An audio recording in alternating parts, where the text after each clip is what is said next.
Okay, good afternoon and welcome to today's meeting of the Development Management Review Committee. As usual, it will be held using the Council's hybrid protocols. Members who are officers who are remote, if you can keep your microphone silent unless you're speaking. Elected members who are remote need to keep their cameras on at all times. And members in the chamber, if you want attention, put your hand up in the usual way. Today's proceedings will be recorded and broadcast on the Council's YouTube channel. Okay, I've got you now, Councillor Durno. That's good. Okay, we'll start with apologies and substitutes. Thank you, Convener. Apologies from Councillor Doran. Okay, any declarations of interest or statements of transparency? I have a statement of transparency. I was Councillor Beattie, yep, on you go. Sorry, I have a statement of transparency. I was contacted by the applicant for item 4 and 5, but I didn't engage in any dialogue with them because I knew this was coming up at this meeting.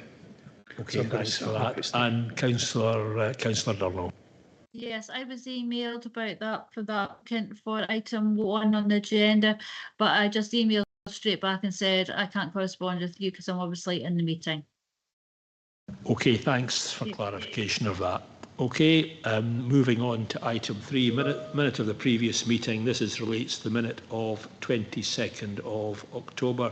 Is that a correct minute? Yes. Okay, thanks very much for that. We'll move on to the first presentation today. Well, we have two presentations, 4 and 5, which is 34 and 38 Abbott Street, Arbroath.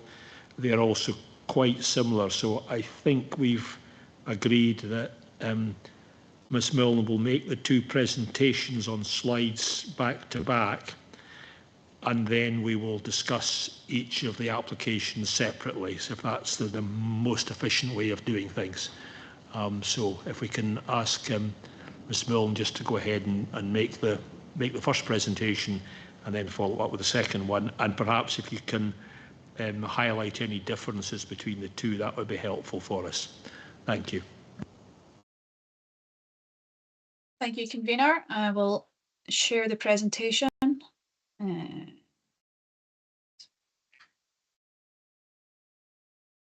Hopefully that you should be able to see that.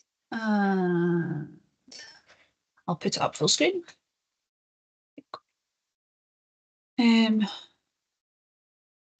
Okay, so item 1 is for the refusal of planning permission for the proposed conversion of part of a former nursery building to form 2 flats in retrospect at 34 Abbott Street, Arbroath. A concurrent application and presentation that will come on to just at the back of this seeks the same for another 2 flats. So this first one we're looking at now is for flat 1 and 2. There's another one for flats 3 and 4, which I say we will look at just at the back of this presentation.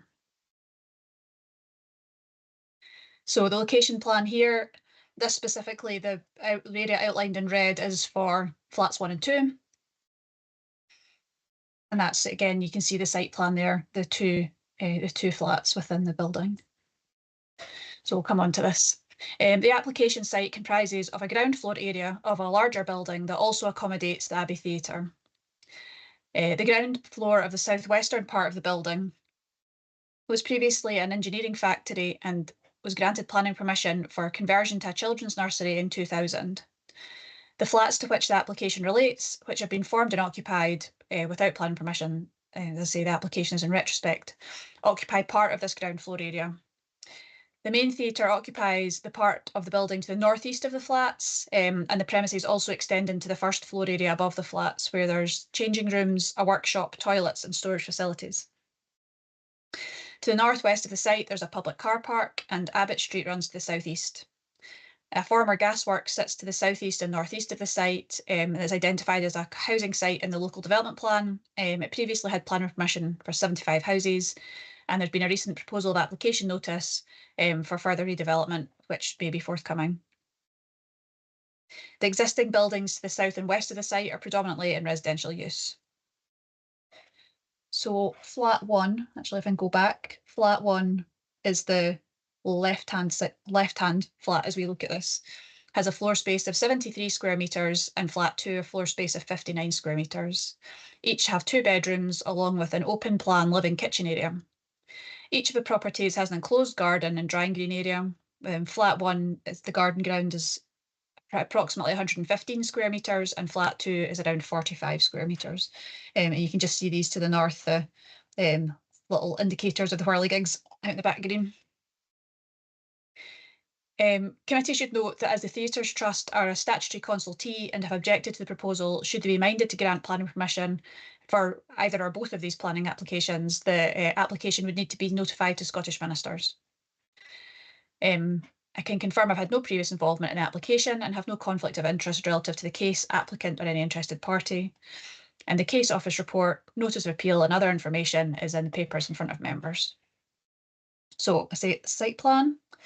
So these are the existing and proposed northwest elevation. So you can see the windows that have been coloured in the bottom here are the 2 flats that are the subject of the application. New windows have been put in. The southwest elevation just is to remain the same. And again, from the opposite direction, the southeast elevation, again, you can see the coloured windows, which is the flats that are flat 1 and 2. So there's no real changes, new windows. The existing proposed ground floor plan, the existing, well, it's in retrospect, so the existing are the same, but as it was, is on the right-hand side of the screen, the top right corner. Just shows what it was when it was in use as a nursery. And then you can see the larger picture shows as they are now, 2 flats, each 2 bed, open plan, living, dining area. And then there's the 2 gardens, garden 1 and garden 2. The bottom right hand here shows the area, the extent of the first floor workshop. We'll get to the first floor that sits over the flat. So that's the overlap with the workshop above. And this is the first floor plan. Sorry, it's not the ground, it's just the first floor plan. Oh no, it is the ground and first floor plan. So again, this is just a bigger drawing that shows the 4 flats, 1 and 2 we're looking at the moment, say the area of overlap, and then you can see the bottom one is the first floor plan. So there's a workshop area, let's say, that overlaps slightly. And then there's dressing rooms to the side, some toilets, and then a number of different storage areas. So here's some photographs. This is on Abbott Street, looking northeast southwest. So this was the southwest elevation that's not going to change. Just looking up the street towards it, and then in the opposite direction, looking back down the street. And then this is the elevation from the car park, the northwest elevation. And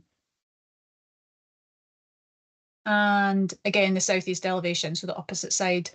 These are flats 3 and 4 in the upper picture that you can see, and then there's the penned access through, and then the theatre to the far right of the picture. And then the bottom picture here, these are flats 1 and 2, sort of where there's blue cars parked. And that's the first presentation. So the second presentation is for, I say, flats 3 and 4. So again, proposed conversion of part of the former nursery building to 2 flats in retrospect. So it's the 2 right-hand flats, again, site plan, flats with gardens. Again, very similar, same elevations, it's just the 2 flats closer to the theatre building, and then from the opposite side. Again, the flat layouts, again, 2-bed flats, gardens at the rear, and then the area of flat 4, which is the right-hand flat, that the backstage area and the theatre overhangs, and then this is the upper floor. So, oh no, the top right is the as it was when it was a nursery. And that's it. That's the main differences between them. It's the flats are, in fact, hold on, there is a very slight difference. Each of the flats, 3 and 4, have a floor area of 60 square metres. Again, they're 2 beds, open plan, living kitchen, and they both have an enclosed drying green, which is about 40 square metres. And that's the end of the presentation. Okay, thanks very much. A couple of questions from me before I open it out to the rest of the committee. You did mention that the theatre, and I didn't quite catch it, the theatre body that have objected are statutory consultees. That's obviously a new one on me, because I don't think we've had an objection from them before. If you could just give us a wee bit of info on that. And secondly, there is a difference between the first application and the second, and there was some additional information from item 4, which there wasn't for item 5. If you can maybe just talk us through that as well. But just give us the information first on the statutory consultee, because that's kind of, I hadn't noticed that in the paper, so that'd be useful. Yes, so in the same way that people like SEPA and Scottish Water, Nature Scot are statutory consultees, anything involving a theatre, the Theatres Trust are a statutory consultee. And basically just what it means is that if they have an outstanding objection to an application that we as a council then wish to approve, we then send our intention to approve to Scottish ministers, and a reporter has another look at it, and they take the final decision. So it would be similar as if SEPA were objecting on flooding grounds to an application that the committee were wished to approve. And yes. No, sorry, just one other thing. So the Theatre Trust are essentially objecting on the effectively the noise issue, are they? That's the nub of their objection. Yeah, that's correct. So committee are probably aware of the I keep forgetting what it's called, agent of change principle. So basically the Theatre Trust's concern is that if in a situation like this, if there's a noise creating use, in this case a theatre, and then a noise sensitive use like a flat or a dwelling is adjacent to it, if the flats have planning permission and the people in the flats then complained and put in a legitimate noise complaint from the theatre, the theatre would then be put in a situation where they would have to address the noise issue. So potentially they might be able to mitigate it, but that could potentially cost quite a lot of money to be putting in noise attenuation measures. And quite often the reason the agent, or one of the reasons the agent of change was brought in, was because particularly live music venues were then closing because people were putting flats in next door to them, and then the people in the flats were complaining about the noise, and then the live music venues were having to close. So the agent of change, the reason it was brought in, it basically says if there's an existing noisy use, like in this case a theatre, and you want to build a flat next to it, you have to ensure that all the noise mitigation is put in place within the flats. So if you're the one putting the noise sensitive use in, it's up to you to make sure that the mitigation is in place so that there won't be any noise nuisance, so that there doesn't then become a situation where people put in complaints, which are legitimate complaints, that then could potentially lead to the closure of the noise generating use that was already in existence. So it's just to protect, say, particularly live music venues, but also other noise generating uses that are currently in use when another noise sensitive use is then put in place. Okay, thanks for explaining that clearly. That's been very useful. And the second question I posed was really on the slight difference between the two applications, and there was additional information on the first but not on the second. If you could just maybe tease that one out as well. Yes, so for flats 3 and 4, which is the second application we looked at in the presentations, noise impact assessment had been submitted with the application. And then when the notice of review, when they were refused and the notice of review was put in for both of them, the applicant submitted another noise impact assessment with the application or the review for flats 1 and 2. And then that's the new information that's referred to. So it's just that there was an existing noise impact assessment for flats 3 and 4, but not for 1 and 2. When the review came in, a new noise impact assessment for flats 1 and 2 was submitted along with it. I think that's right, anyway. Okay, so I guess the question we would have to answer is, are we willing to accept that new information on flats 1 and 2? Not correct? Are we happy to do that? I think we are, yes. So I think we will accept that new information.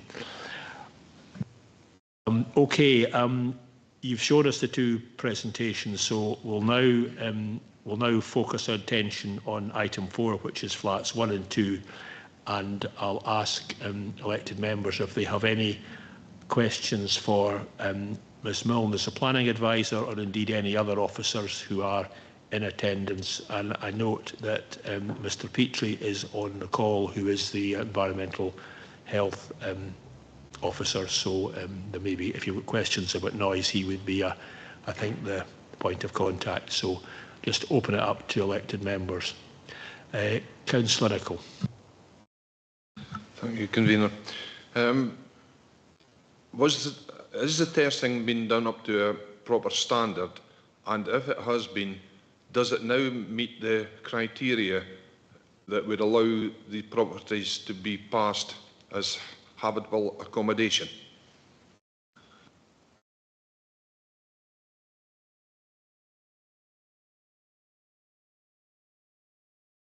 Is that one that you can answer, Mr Petrie? Hello, Convener. Can you hear me? Yeah, hear you loud and clear. In terms of habitable, in terms of the noise being created by the theatre within it, no, we don't think so. No, we don't think it's been demonstrated. And I suppose this is displayed by the fact that we did receive a complaint from one of these properties last year, specifically relating to the workshop which runs above the properties, which refer to constant drilling, sanding, banging and hammering between 5 and 9 every day. So we were not of an opinion. We're of an opinion, no, they're not of a state that can be habitable at the moment. Now, as I understand it, the noise monitoring that was carried out, presumably by the applicant, was done coinciding with the pantomime. And I think the comments were made somewhere in the reports that the pantomime wasn't the worst or noisiest exercise. And I'm reading into that the work, or the noise coming from the workshop, which clearly would not be happening when a play or a pantomime was going on, was potentially worse than the noise coming from the pantomime. Is that a reasonable summary? Yeah, kind of, Councillor. There's two aspects to the noise, I suppose, in the main. One, the theatre noise itself, in which a pantomime would be part of that, but it can be used for a variety of uses, such as live bands, which would be louder from that side of things. But also the other side of it is the workshop, and the workshop noise is probably where our biggest concerns lie with this one. Some of the earlier noise impact assessments really did predict some very, very high levels, and I'm not aware that any remedial action's been taken in order to reduce these levels. I note that you say that you had complaints, and certainly that's fine. I'm also conscious that we've had statements of support from the residents of the house who are basically saying there's no problem. I don't quite know what we make of that sort of contrary evidence, but I don't know whether you would care to express a view on that or not. I suppose I just have to stick to the facts with this one, Councillor. And the fact is, we received a complaint early last year. In fact, two complaints. One complaint is most pertinent to this application, I suppose, was the workshop noise. We did receive another complaint later in the year regarding patrons milling about 11 o'clock, 10, 11 o'clock at night outside as well, which isn't something we would deal with as a council, as an environmental health team, something the police would deal with, but it is still, I feel, relevant to the amenity for these new properties. I mean, essentially what we're saying is the mix of residential, and I mean, it's not unreasonable for patrons to be milling around outside a theatre after a show. I guess it happens. So if you know, I think that's perhaps it's what will happen. Conscious I'm hogging the questions, but Councillor Beattie, do you have a question?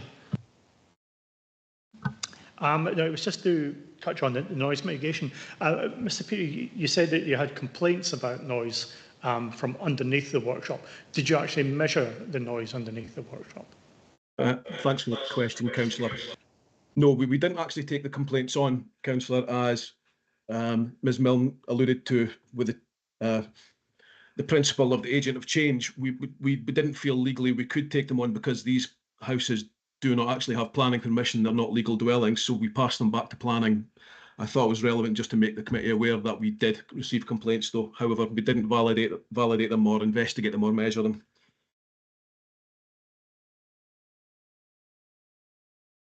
And do you have any comments on the noise data that's been submitted by the applicant, which is, to a layperson's eyes, quite technical?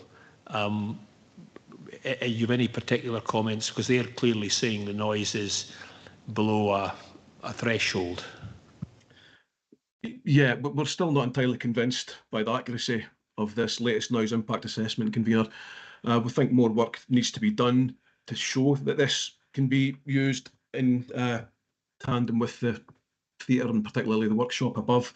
And we think any further work from assessing the noise would really have to be done along with the theatre, so we could ascertain whether what was being measured was a reasonable worst case. We don't think it was a reasonable worst case in this last instance. Okay, thank you. Councillor Beattie, do you have a follow-up? Yeah, not so much to Mr. Petrie, it's just to whoever who can answer, actually. It's about the land contamination.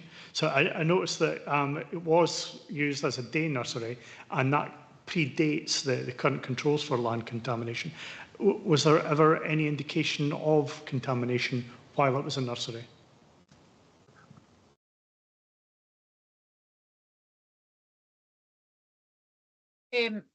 I don't have any information about that. I mean, certainly, I think I'm putting words in people's mouths here, but I think potentially it's a different use. And with there being garden grounds as well now, I would think that would potentially be an issue, that it's not so much inside the houses because obviously you've got floors down. The issue is more, I would think the issue is potentially more with the garden ground.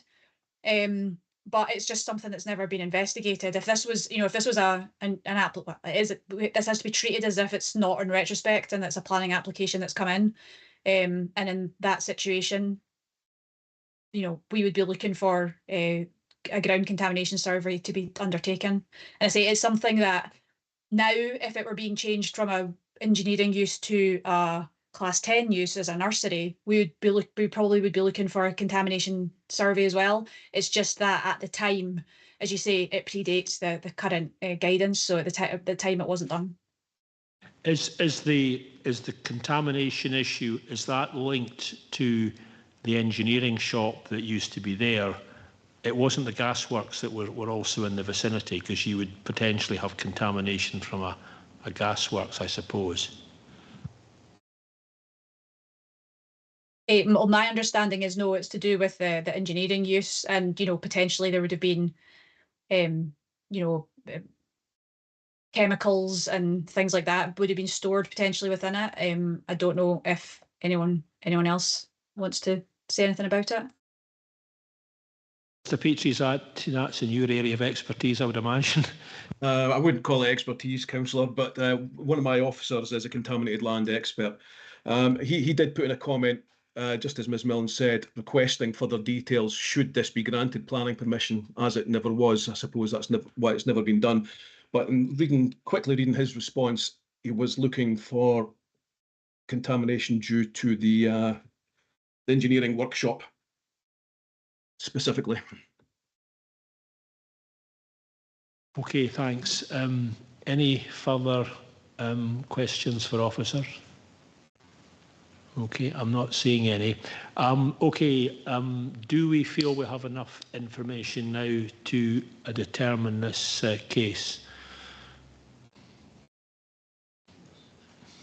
Nodding, I see nodding of heads, yeah. Okay, so we feel we've enough information to determine it. Okay, let's just go round. Okay, Miss Milne, sorry, you've got your hand up.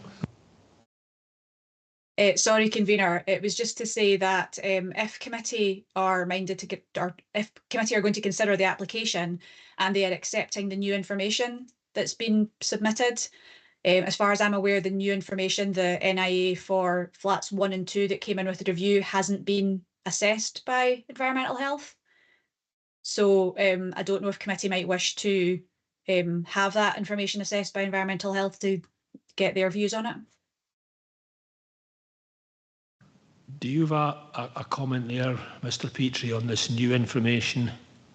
I'm not aware of the new NIA, so we would have to have a chance to look at it to give you any relevant comments, I suppose, convener. If it's along the lines of the other noise impact assessment, we will still be objecting fairly strenuously. Because essentially your objection really relates to the workshop as opposed to, clearly you've also, there was mention that there could be music events which might generate a lot of noise, but if it was if we've been measuring what the one that was quoted before was the pantomime, but plays presumably would not necessarily generate a lot of noise, but sawing, grinding, whatever they were doing in the workshop might, and that's your real concern.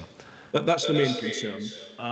We're still not entirely convinced that the other concerns have been addressed, but certainly the main one is the workshop, yes. Okay, so just really go round the table, see what people are thinking. Councillor Durno, this is in your ward, I believe, so we'll start with you. What's your thoughts on it? It's a very quiet theatre. It doesn't hold that many people. And I'm not sure about live performances. I've never heard of anybody being there for a live performance of a band. It tends to be more like localised plays that are on maybe once a month. So I don't think they actually use the building every day. And regarding the workshop, I'm sure if you ask them, they would probably, do their set work and then maybe a Saturday morning or a Saturday afternoon. They wouldn't have to do it at night time. I think they might be quite obliging in there. I'm supporting this because it used to be a nursery and it's sitting empty now, and it'd be a good use of the building. There's a local pub not far from there that can make a lot of noise. There's a bowling club. There's going to be 75 new houses built behind the theatre in the future. So I think it's a regeneration of this area that's been left for a long time, and I do think it'd be good use of the building. Okay. Okay, thank you. So we'll turn to members in the chamber. Councillor Nicholl. Thank you, convener. It's very difficult. We've got occupiers in the properties just now, but these properties have been renovated without planning permission and without the relevant sound testing and contamination testing, and it's very difficult to go against our officers because they're doing their job properly, and these things should have been brought to light earlier, and it's very difficult, but they are illegally resident in the properties, so I've got to support the officers in this case. Thank you. Okay, thank you, Councillor Nicholl. Councillor Beattie.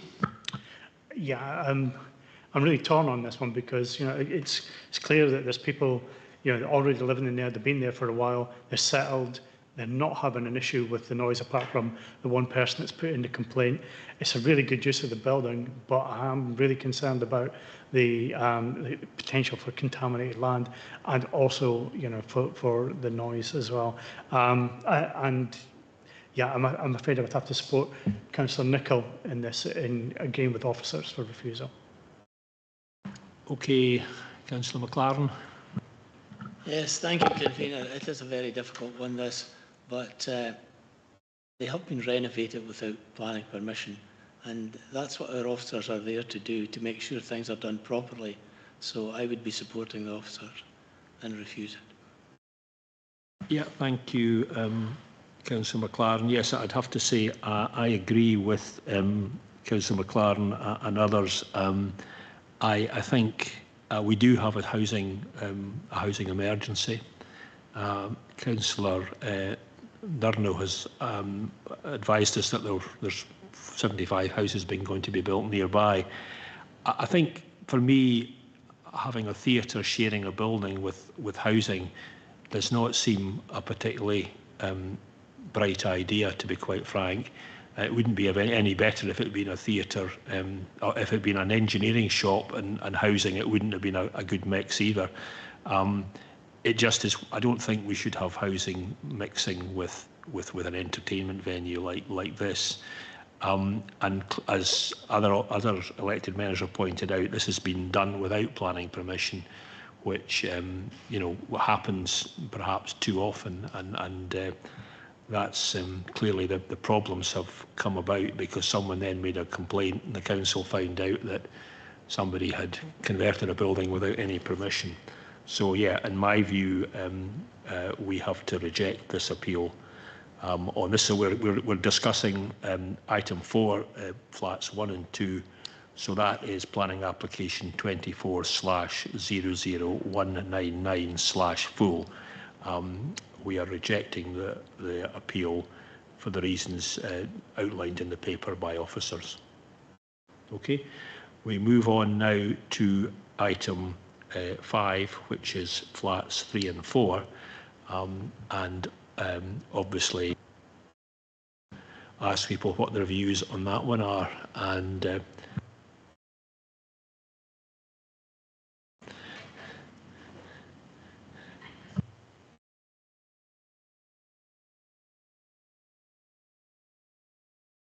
you're muted, Councillor Durno.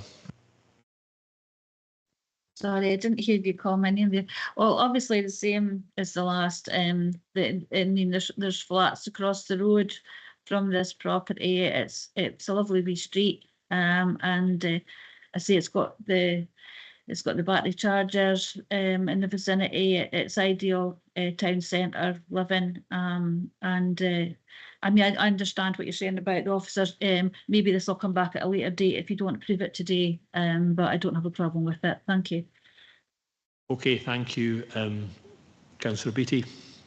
Yeah, same as the last one, really. I mean, our planning officers are available to discuss all these matters, so there's no real reason why they can't actually speak to them first before they do these things. Yeah. Thank you, Convener. Again, I agree with the first judgment, and maybe there can be some way of overcoming all these problems, but that's for others to look at. As it stands just now, they're built without planning permission, and that's totally illegal. Cheers. And Councillor McLaren. Yes. Thank you, Convener. Yes, I do agree, just similar to the previous one, and I would reject the appeal. Thank you. Okay, thanks for that. So yes, so just to clarify then planning application 24/00179/full, we're rejecting the appeal because of the reasons that are detailed in the report by officers. Thank you for that, and we'll move on to item 6, which is the Nook, Station Road, Barry Carnoustie, and ask Ms Milne to give us the presentation on that one. Thank you, Convener. I will just get myself to the right place. Here we go.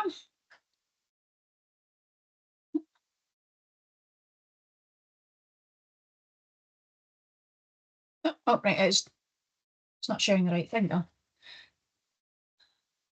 It's sort of in portrait view, so it's quite small. Right. Is that better? Is this the right thing? Better, yeah, that's perfect. Thank you. Sorry, a little bit of a snafu there.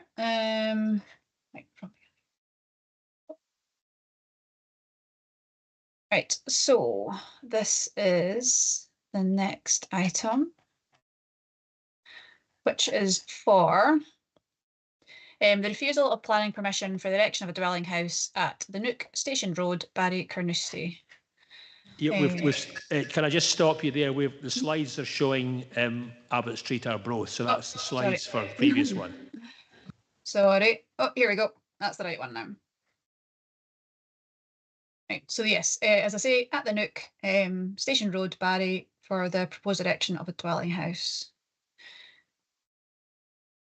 So the proposed house is three bedrooms house over 2 stories, with the majority of the accommodation at the first floor level.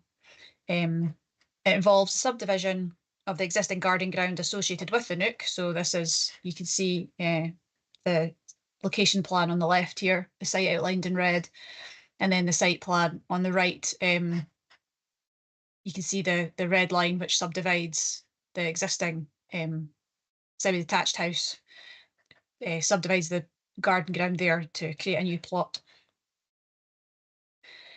The application indicates a connection to public drainage and water supply networks, and that studs would be provided to deal with the surface water.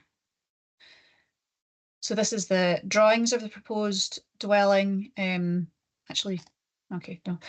So this is the north and south elevations. You can see from this, the ground floor is car parking, and then an entrance with the main actual living area on the first floor. And then this is the east and west elevations. Again, the access outdoor, outside stair to give access to the upper level. And you can see this is a Barry barn and the bunt between it. Again, another aerial drawing. Again, you can see here the top picture, the ground floor is the sort of parking. Then there's steps up externally that give access into the first floor. Nope. And then, yeah, the lower one again, just another aerial view. So this is the ground floor plan, parking with a bin store, and then there's the actual living area downstairs as a bathroom and a lobby and an internal stairwell. And then the first floor has all the living area. So there's an outdoor balcony area and then open plan kitchen living area, 3 bedrooms and the stairway up. So this is some views of the site. So on the left here, looking along Station Road, you can see the existing semi-detached house, the red brick house, the double garage, which is to be demolished. This is the boundary wall, and then you can see just along the side of the road, this is the bunt and the Barry Burns just to the left as we look at it. And then this is sort of looking, as you go around the corner, looking back in the opposite direction. So again, the existing semi-detached house, you can just about see a wee corner of the garage to be removed.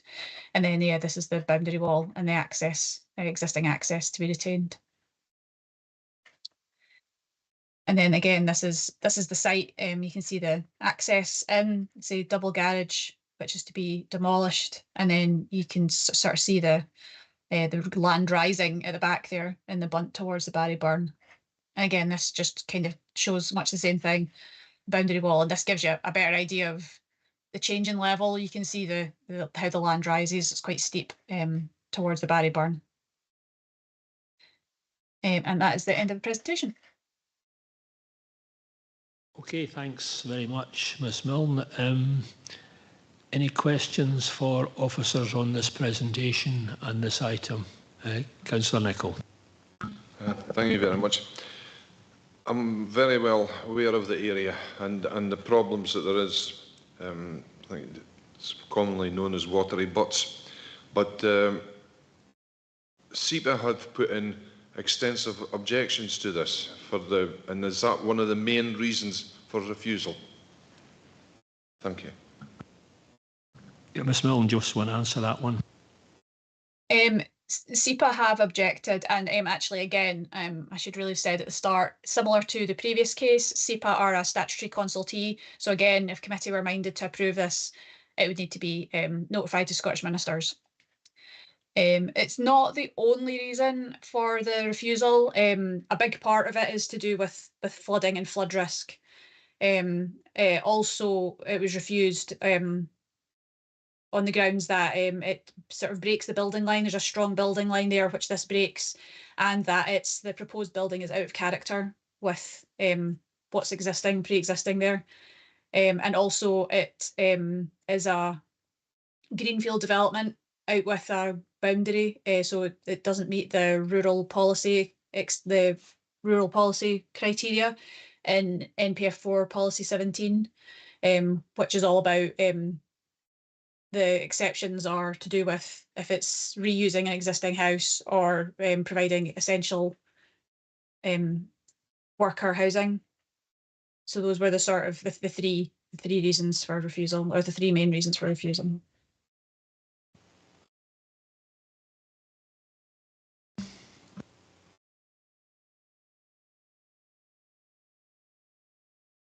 Councillor Turner, you've got your hand up, but you're muted.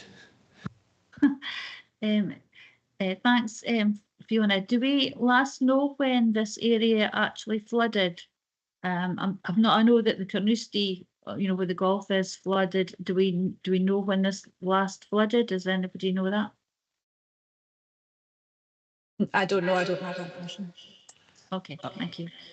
Might be. I don't know. Have you got any info on that, Mr. Barnes? I'm conscious that your roads flooding colleague, I think, was also objecting. I think from memory on this one.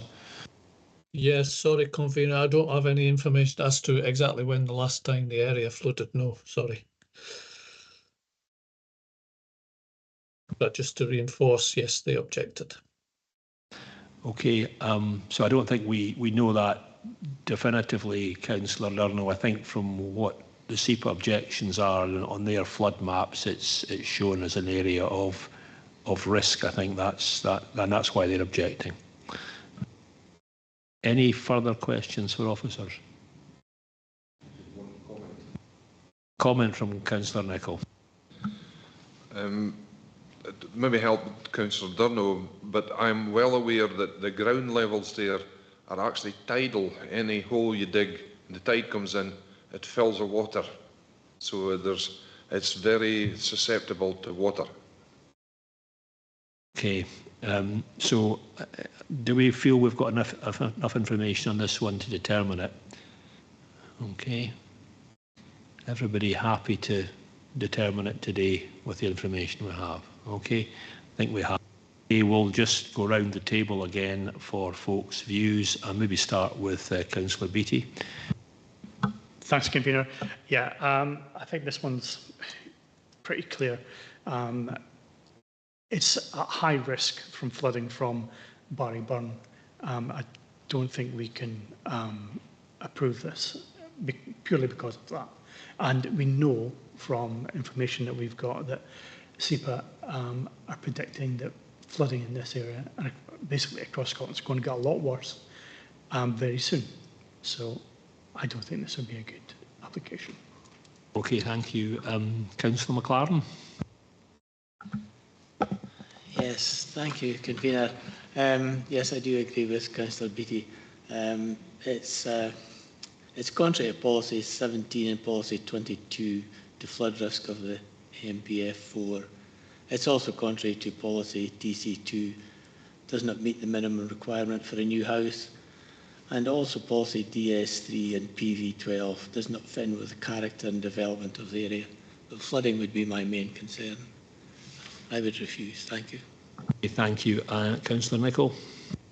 Thank you, convener. As per Councillor McLaren's objections, I totally agree with him, and I would not pass this appeal. Thank you. Okay, thank you. And Councillor Lurno. Yeah, I agree with my colleagues. Unfortunate for the landowner. It's a nice bit of land and it would probably look nice, but we have to be more looking more at flood prevention nowadays because it's happening. We only need to look at Spain and see what's happened this week to see what devastation could happen with water. So I'll go with the colleagues, and this appeal will be upheld. Thank you. Yeah, thank you, Councillor Durno. Yes, I would.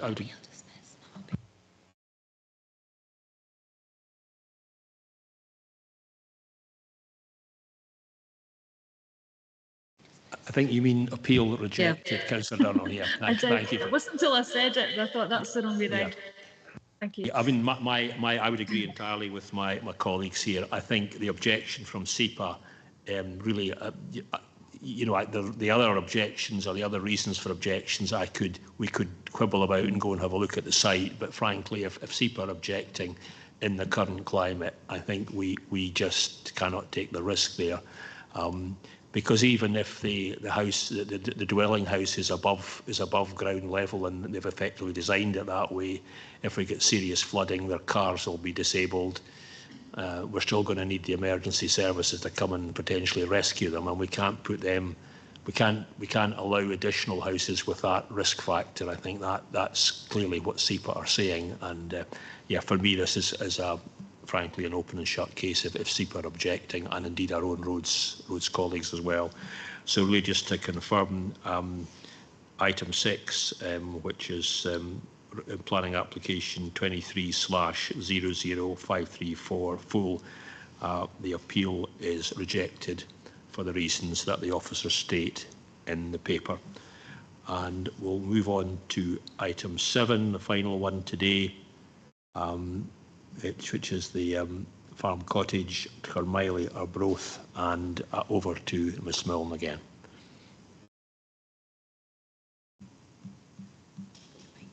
Thank you, convener. I will see if I can get a presentation the first time this time. There we go.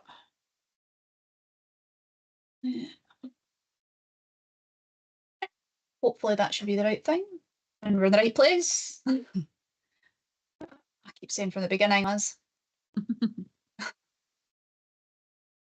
Right, here we go. So the next review is for the refusal of planning permission for the erection of a dwelling house in principle at Burns Farm Cottage, Carmiley, Arbroath. And here we go.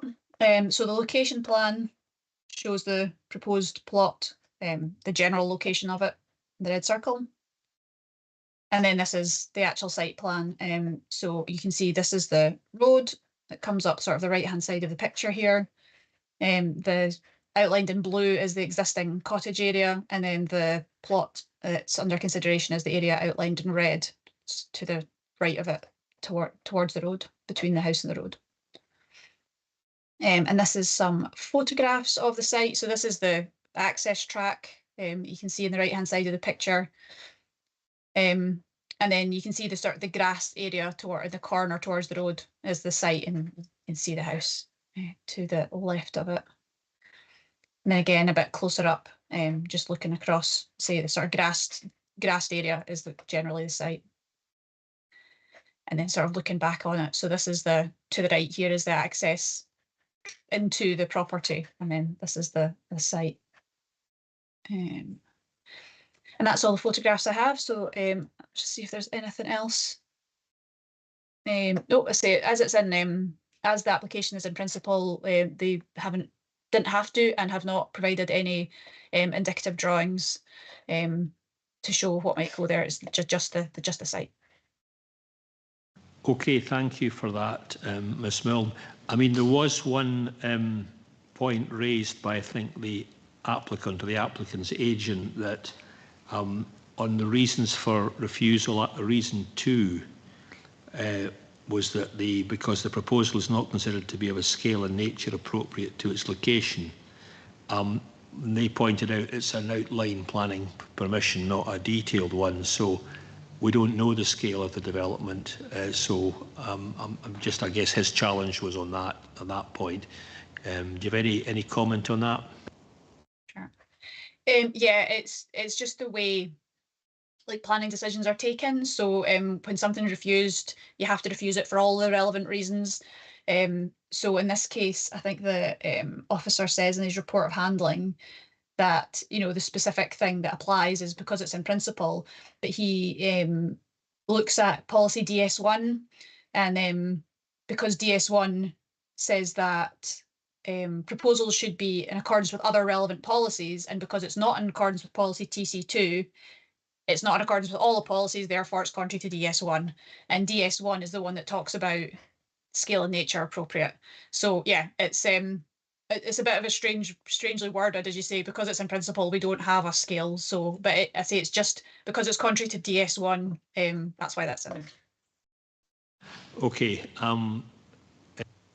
Councillor Nicholl. Thank you.